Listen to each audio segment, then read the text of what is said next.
New York நகரத்திலே மீண்டும் காட்டுத்தீ.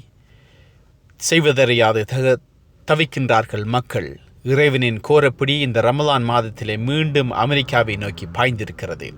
டொனால்ட் ட்ரம்பின் அதிரடி நடவடிக்கையின் காரணமாக, முஸ்லிம்களுக்கு எதிராக இழைக்கப்படும் அநீதிகளின் காரணமாக இறைவனின் கோர பார்வை மீண்டும் அமெரிக்காவை நோக்கி திரும்பியிருக்கிறது. காட்டுத்தீ மிகவும் வேகமாக பரவுகிறது. அவசர நிலை அங்குமிங்கும் அறிவிக்கப்பட்டிருக்கின்றது. மக்கள் செய்வதறியாது அங்குமிங்கும் அல்லோலகல்லப்பட்டு கொண்டிருக்கின்றார்கள். அமெரிக்காவை உலுக்கி பிடிக்கும் இறைவனின் இந்த நிதியானது அவர்களுக்கு ஒரு பாடமாக அமையுமா என்றால் அது மிகையாகாது.